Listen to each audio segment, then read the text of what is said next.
I wanted to take engineering when I was in college, but I'm not exactly sure what it's about, so I thought that this would be a good way to introduce the whole entire concept.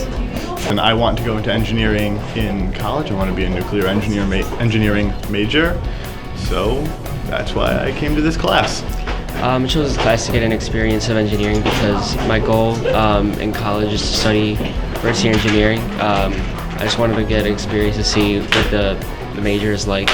Well, I'm really interested in programming and computer science, and I thought this would be a really good, useful real-world application, getting progress at an early stage and learning how everything works.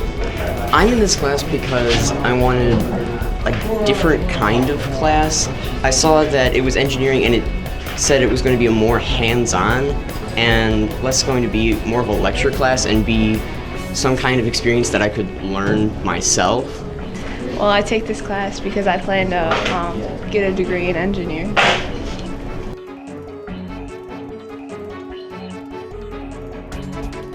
Most challenging part is being a sophomore in this class because everyone else in here has physics and chemistry and background. I don't have any of that, so it was really challenging for me to come in here and learn all the different physics and all the different chemistry and all the different terms that you had to know. Since it's like a self-driven class, you have to really try to keep up with the pace of it. You can't fall too behind, and you have to learn things on your own.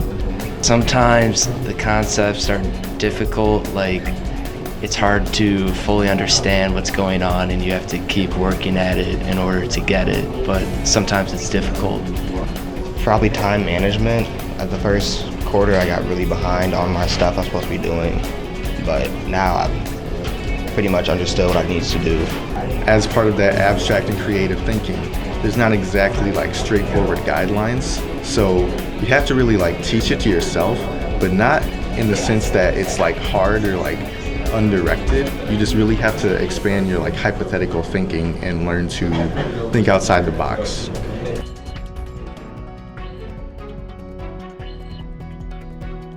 Figuring out everything on yourself, rather than having some teacher be like, here's all the answers, here's what we're learning today, here's what we're learning tomorrow, here's how you do this for X, Y, and Z reasons. It's okay, here's a gear, why does this work in this application? This year for me it's been trying to see what different relationships you can establish between the different pieces and stuff like that. And it gets a little tedious, but I think it is a fun time. The fact there's no set rules, you use your own way of thinking to create your own solution.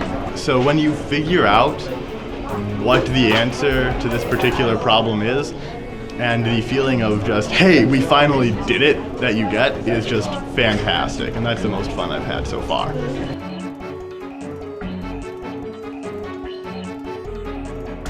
I think you should take this class because the mindset that you develop taking it, knowing that there's no set way to do anything that's not really, I wouldn't even consider it a textbook, it's kind of like a curriculum guide. So you trying to find your own way through the material with kind of an instructor to guide you if you're going down the wrong path, but there's no one really telling you how to do it. You have to charge your own way through the material. It's good to train your mind in a different way than regular lecture classes. Well, it's a different type of class. It's more challenging. It helps you develop a different type of thinking skill that other classes really don't since it's teacher-driven. I think it's a unique experience. You really get to learn, everyone thinks, when they take math or science classes or physics classes, and you learn all the formulas or how things work, and people go, well, I'll never have to use this in the real world. Well, not to say that you would go into engineering. This is a basic way of learning a real world application for these formulas and procedures. I think it kind of helps you learn a new mindset of how to think, like an engineer and work through things and design. If you're going into engineering or any sort of other engineering major, this class is a great way to start because it's all the basics and fundamentals behind all of the science that's being applied in engineering and your college classes. And it might be frustrating, but once you get it, the satisfaction of solving it yourself is worth more than the effort you put in.